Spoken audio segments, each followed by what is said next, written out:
राज्य आंदोलनकारियों व देवभूमि विकास मंच का रामनगर संयुक्त चिकित्सालय में मूलभूत सुविधाओं को लेकर एक दिवसीय धरना प्रदर्शन।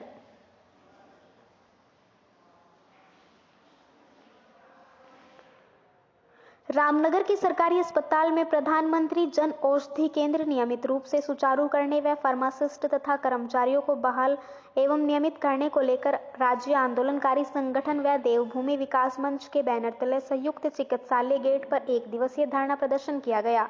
रामनगर के स्वर्गीय रामदत्त जोशी संयुक्त चिकित्सालय धरना दे रहे प्रदर्शनकारियों ने एक दिवसीय धरना प्रदर्शन करते हुए सरकार के खिलाफ नारेबाजी की। प्रदर्शनकारी व राज्य आंदोलनकारी प्रभात ध्यानी ने कहा कि रामनगर के सरकारी अस्पताल को जिस अनुबंध के तहत पीपीपी मोड पर दिया गया था उसके तहत यहां मरीजों को स्वास्थ्य सुविधाओं का लाभ नहीं मिल पा रहा है तथा अस्पताल को महज एक रेफर सेंटर बना दिया गया, जिससे यहां आने वाले मरीजों को उपचार न मिलने के कारण निजी अस्पतालों की शरण में जाकर महंगे दामों में उपचार कराने के लिए मजबूर होना पड़ता है। सभा में बोलते हुए राज्य आंदोलनकारी हल्द्वानी महाविद्यालय के पूर्व छात्र संघ अध्यक्ष मोहन पाठक ने कहा कि आज कुमाऊं मंडल के सभी सरकारी अस्पतालों या प्राथमिक स्वास्थ्य केंद्र की हालत बहुत ज्यादा खराब हो चुकी है तथा मरीज उपचार न मिलने के कारण सरकारी अस्पतालों में न जाकर प्राइवेट अस्पतालों में जाने के लिए मजबूर है।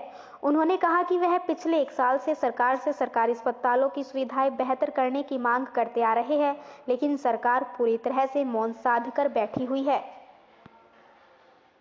आज ये रामनगर की जनता, रामनगर के जनप्रतिनिधि, रामनगर के सामाजिक राजनीतिक संगठनों से जुड़े लोग, राज्य आंदोलनकारी, देवभूमि विकास मंच, हम सब लोगों की एक मांग है कि रामनगर के अंदर और जनपद नैनीताल के अंदर जो स्वास्थ्य सेवाएं बदहाल हो चुकी हैं, जो यहाँ पर सुविधाएं मिलनी चाहिए, चाहे रामनगर के अंदर हो चाहे सुशीला तिवाड़ी के अंदर, वो सुविधाएं यहाँ पर उपलब्ध नहीं है। लोगों को महंगे प्राइवेट अस्पतालों की ओर जाना पड़ रहा है। यहाँ पर जो पहले प्रधानमंत्री जन औषधि केंद्र बंद पड़ा है, जो उसमें कार्य कर रहे थे लोग, वो उनको निकाल दिया गया है।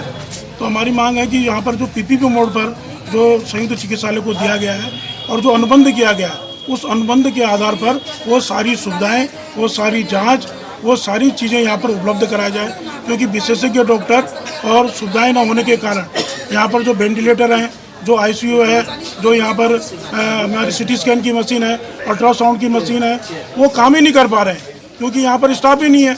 तो उसका कोई मतलब नहीं है। इसलिए और ये जो स्वास्थ्य पूरा महकमा है, ये मुख्यमंत्री के अधीन है।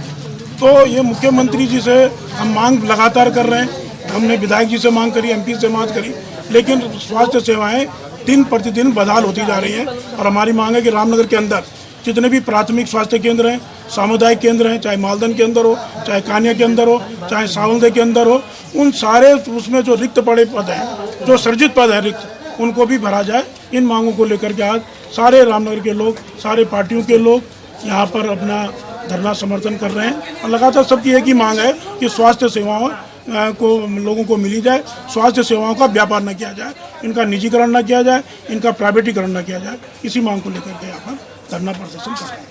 यहाँ पे धरना प्रदर्शन में बैठे हुए हैं, अपनी किन मांगों को लेकर बैठे हुए हैं सर? हम आज ये रामनगर में जो अस्पताल के आगे धरना प्रदर्शन पर बैठे हैं, इसका हमारा तमाम राज्य आंदोलनकारी लोग, जिन्होंने इस प्रदेश को बनाने के लिए कई लोगों का साथ भी छोड़ हमारा छूटा, वो शहीद हुए, सिर्फ इसलिए कि यहाँ की स्वास्थ्य व्यवस्था, यहाँ की शिक्षा व्यवस्था, यहाँ की रोजगार व्यवस्था सही है। मगर आज इस कुमाऊं मंडल की स्वास्थ्य व्यवस्था बिल्कुल बदहाल हो चुकी है और उसी वजह से आज हम तमाम साथी यहाँ पर राज्य आंदोलनकारी यहाँ पर बैठे हैं। और आज यही नहीं, हम पूरे कुमाऊं मंडल में जगह जगह सरकारी अस्पतालों की व्यवस्थाओं को लेकर धरना प्रदर्शन कर रहे हैं और पिछले 1 साल से धरना प्रदर्शन चल रहे हैं। हमारी सिर्फ और सिर्फ मांग है कि सरकारी अस्पतालों की व्यवस्थाएं सुधरे।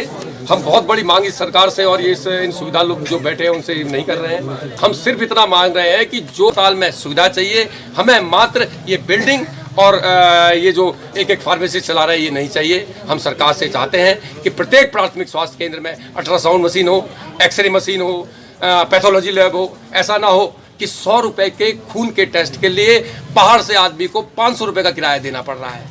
ऐसा ना हो कि मेरी माँ बहन या कोई हमारा साथी कि कहीं पेड़ से या चट्टान से गिर जाए तो उसको एक्सरे करवाने के लिए 24-24 घंटे तरसना पड़ रहा है। अभी हमारे एक भाई साहब यहाँ पर जो सब देख रहे थे, आपने देखा कैसे रो रहे थे कि मुझे अल्ट्रासाउंड कराने के लिए 26,000 के लिए बनाया। कैसी के लिए हम लोगों ने अस्पताल बनाया?